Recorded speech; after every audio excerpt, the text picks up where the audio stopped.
Alright, going live. Going once, going live. Going twice, going twice. Chapter 21, I'm going to read it again. I got lighting and I can see the book this time. This is The Light on the Bike. I'm going to read this for several reasons. I had a very weird day today and a lot of stress. I told a friend he was gone for all day from 12 hours for the meetup in Roby, Missouri, where the preparedness expo was about a month ago. And yeah, I knew he was going to be late. I said maybe tomorrow we could talk. Well, he called me maybe on his way home, but talked for about an hour and a half. Very good talk. James Weber, wonderful brother. And he said, "Do you drink beer?" I said, "No." "Wine?" I said, "No, I don't have any."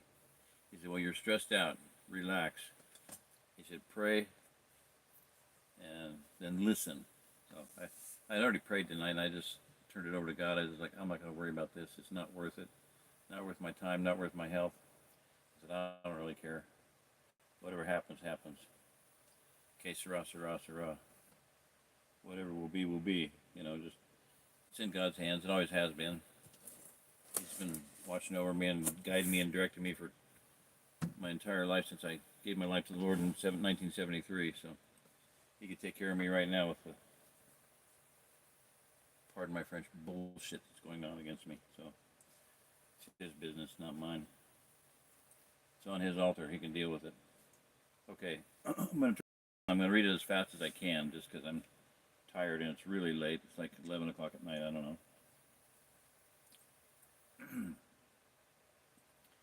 John Kramer rolled down the driveway with the two Goliath toys attached to the handlebars of his Spirit Flyer. Susan was not the only person watching John as he turned toward Barry's house. Other eyes were very interested in the changes coming over the boy. Mrs. Happy was at the back of the toy store looking through the black window. Nail was perched on her shoulder. And you understand, Nail was that Mr. Grimsby that was the first character in the first book. The bad guy. He got turned into a crow. Now he's a subordinate to this old lady. Nail was perched on her shoulder. They had both watched John put the Goliath Faster Blaster and combo gizmo on the old red bicycle.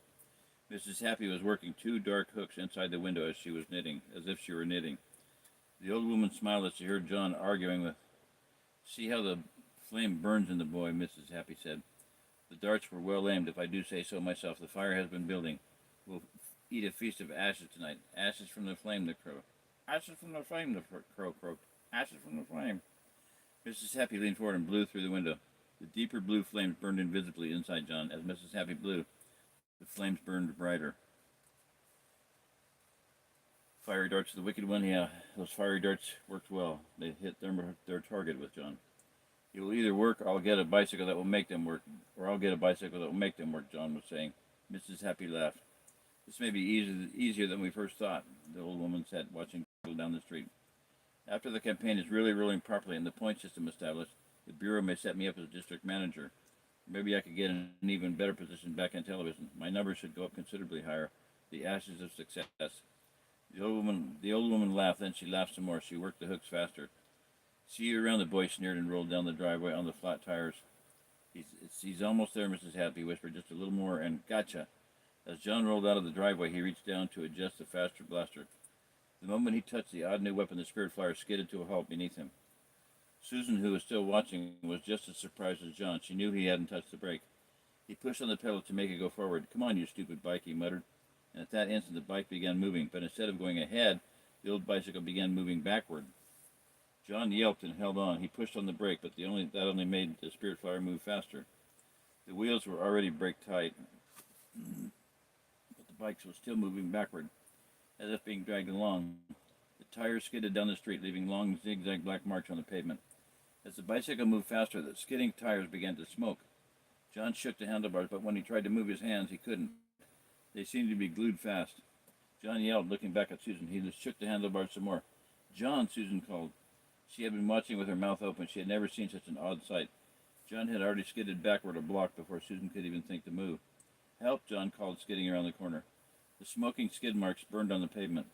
The bike moved even faster as it carried the boy out of sight. Get some water.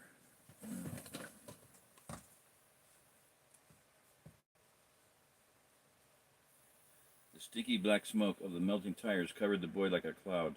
The tires skidded away, leaving big holes. Then the rubber inner tubes wore quickly through to the bare metal of the wheels. The wheels scraped and flashed like two sparklers. John shifted in the seat to look backward to see where he was going. He jerked his hands once more, but they seemed to be welded solid to the handlebars. Not again, John whimpered to himself. I didn't even touch the gear lever. I didn't even have it on the bike. I don't even have it on the bike. Then the boy looked down at the Goliath Faster Blaster and the combo gizmo stuck on the handlebars where the old mirror and rubber horn belonged. Wrong. Susan told him that no instruments will work on it, except the instruments that are supposed to be on a Spirit Flyer will work on it.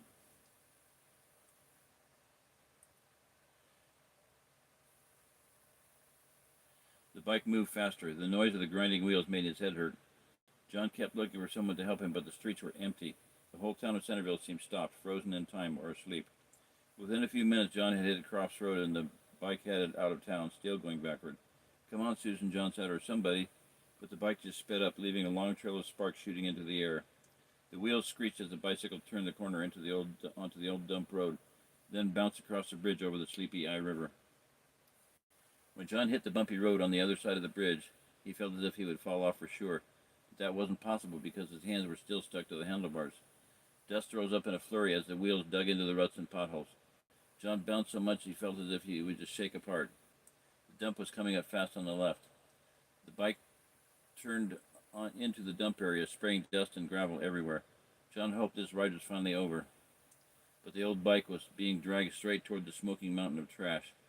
Fire had burned away half the pile. Smoke and ashes smoldered in the place where John had been digging earlier. A blackened set of wire bed springs lay on a heap on top of the ashes. The bicycle went backward right into the smoking trash. Finally, the bike slid to a halt on the dirt. A cloud of dust hung in the air. That's when John saw the toys. Right in front of him, at the end of the path, not more than 15 feet away, were boxes and boxes of toys. Shimmering in the ashes, they seemed almost miraculously untouched by the fire. The toys were so bright and new, they almost seemed to have a life of their own. John smiled greedily for an instant. Then he noticed the black window. What was left of the back wheel had stopped on the edge of the strange black surface. The boy had been staring so hard at the toys that he forgot everything else for a moment. John suddenly felt cold. The air was split by a screeching sound of freight train wheels grinding on gravel. John knew without looking what he would see. The giant chain moved slowly up out of the trash through the boxes of toys. The heavy link slid toward the boy on the battered bicycle. That's when the eyes and the skin and the scales of the huge snake slowly appeared around the chain in an almost ghost-like way. The snake slowly circled around the boy and the bike. The blank red eyes didn't even seem to see John. The head burrowed back through the ashes and trash and then disappeared down into the black window.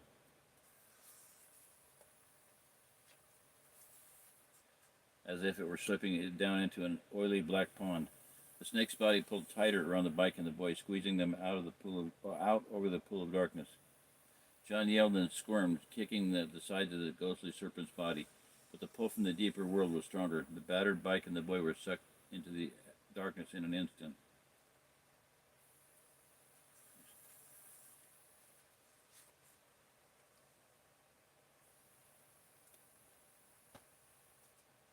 I don't know if you can see that very well, but artist's depiction of that scenario. Mm-hmm.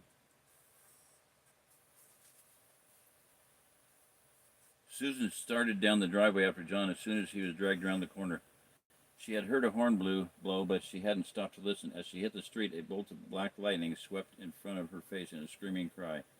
She fell sideways as the bicycle went down. Nail flew back up into the air, then dove again as Susan tried to get up. Susan put her hands up to shield her face. She dropped the bike again. The crow flew higher and circled above her. Susan was about to get a broom from the garage to protect herself, but decided against it. I've got to go help John, she murmured to herself. She picked up the old red bicycle once more and hopped on. The horn blew again, meaning a warning of some kind. The crow dived but went wide this time. Susan started pedaling. The street was filled with smoke from the burning skid marks, which made the girl cough. She didn't question why there would be so much smoke. She just tried to go forward. But she could barely believe her eyes when the boiling skid marks on the road began to writhe and wriggle like hundreds of snakes. Susan stared at the bubbling tar of one of the skid marks right in front of her. Right before her eyes, it wiggled off the pavement toward her bicycle. And there wasn't only one, but a whole street full of smoking, writhing snakes. They came at her with red eyes. One squirmed its way into the spokes of her old red bicycle before she could dodge it. She braked. Susan reached down to pull the snake off when the hissing, open mouth struck at her hand. Susan jumped off the Spirit Flyer. Never get off the Spirit Flyer.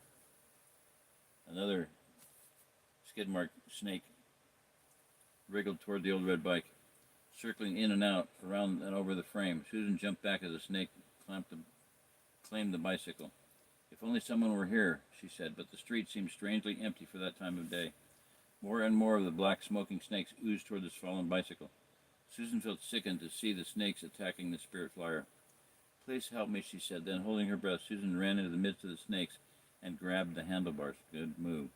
The Spirit Flyer seemed to right itself at her touch, throwing the snakes off in a flash. Susan was on the old bike, but snakes were coming back, oozing and smoking, their staring red eyes fixed on the girl. As if by instinct, Susan reached down and touched the old broken headlight of the Spirit Flyer. Right on top was the little lever, the on and off switch. As the skid-marked snakes slid toward her in smoky trails, Susan turned the lever.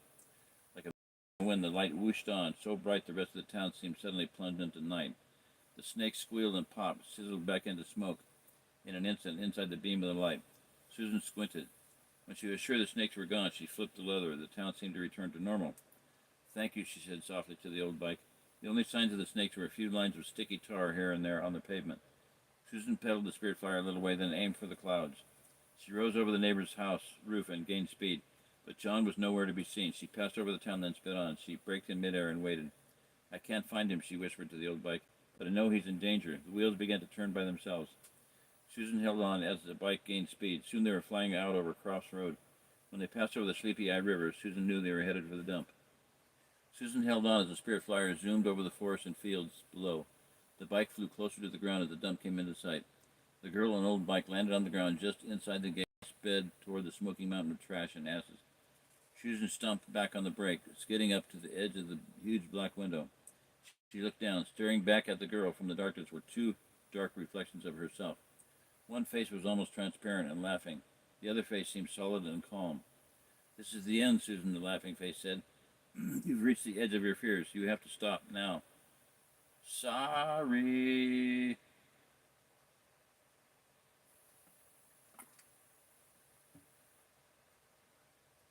You're lying, Susan said in spite of herself. You're not real. You get what you see, little double one, little double me, the ghostly reflection replied. You're afraid and I'm on your side. Forget it. John's not worth the trouble. He's chosen the chain. Run away before it's too late. Susan looked around. For the first time she noticed some shadowy dark scales on the ground and saw the sliding track of the giant snake in the dust and ashes. The scales, if they were real, were bigger than plates. If only Grandfather Kramer were here, Susan said. I don't know what to do. The choice is yours, Susan, the solid, calm face said. It's not by might or by power, but by my spirit. The kings are calling you. Listen and don't be afraid. Go forward in the light as he is in the light. The light, Susan. Nonsense, the other face replied and laughed. You're smarter than that. You can't do it. The pull of the chain is too strong. If you enter the darkness, you'll be pulled away too. John's already a slave. Run away now before the chain tightens. Susan leaned over the edge. The voices bounced around inside her head in echoes that got louder and louder. The light, Susan, she said to herself from deep inside the darkness that surrounded her. The light, the choice is yours.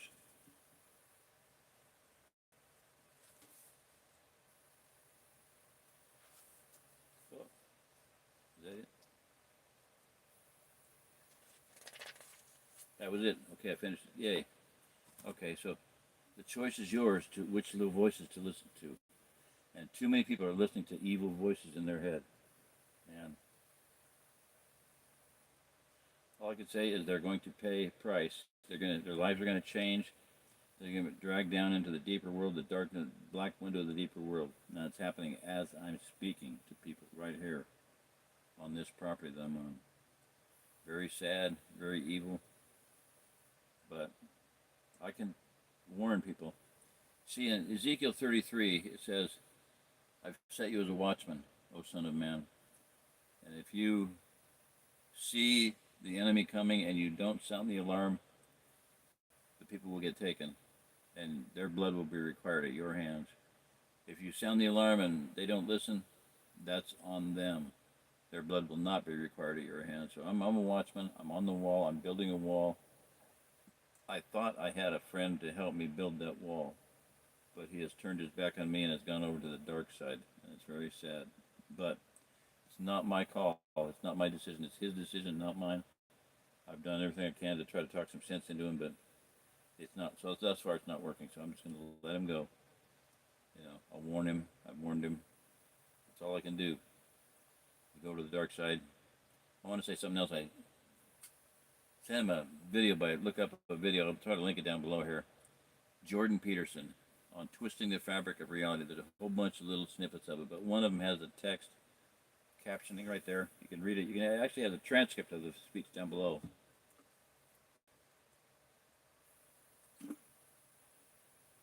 And what he says in essence is that in 40 years of counseling, he has never seen anybody get away with anything. I'll repeat that. He has never seen anybody get away with anything. You do wrong, come back on you. It might be 2 years, it might be 5 years, it might be 10 years, but it's going to come back on you. You cannot twist the fabric of reality without having it snap back on you. He talks about the fact that the Old Testament, is a very good book, and that quotes Nietzsche, which is philosopher, atheist philosopher, but he says Nietzsche really liked the Old Testament. He didn't like the New Testament, but he liked the Old Testament. But it's because you cannot mess with reality without having it come back on you. And how else did he say that? He says we're all proud at times. He says if you're proud, haughty, arrogant, it's going to come back on you. He says we should be terrified, absolutely terrified of the fact that when you're proud and you're on your high horse, that you're going to make a bad decision, and that's what's happening right now. Like I said, as I'm speaking, a couple, 3 people here, or maybe 4, I don't know. Arrogant, proud, doing evil, speaking evil, doing evil, stealing. That's going to come back on them. You cannot do that forever. Stealing and lying are just horrible sins in the Bible. And if you think you can steal, and if you think you can lie without paying a price for it, it's corrupting your very conscience, your very life. It's destroying your life as you speak the lies, and as you speak evil. It's destroying your own life. A friend of mine has a plaque that his father-in-law made. Bitterness is an acid that does more damage to the vessel containing it than anything it's poured out upon. Bitterness is an acid that does more damage to the vessel containing it than to anything it's poured out upon. If you're bitter, if you're angry, if you're hateful, if you're lying, if you're planning on stealing, that's an acid that's going to destroy your life, not my life. It's not going to hurt me. So if this guy wants to steal from me, that's his problem. I feel sorry for him, I really do. The Bible says that God's not willing that any should perish, but also come to eternal life. That God does not rejoice in the death of the wicked. So I'm going to leave it at that. I'm tired. My voice is gone, so that's a good excuse, right? Well, it is. Let me see here. I'm going to say goodbye. Good night. Goodbye. Probably nobody on anyway, so.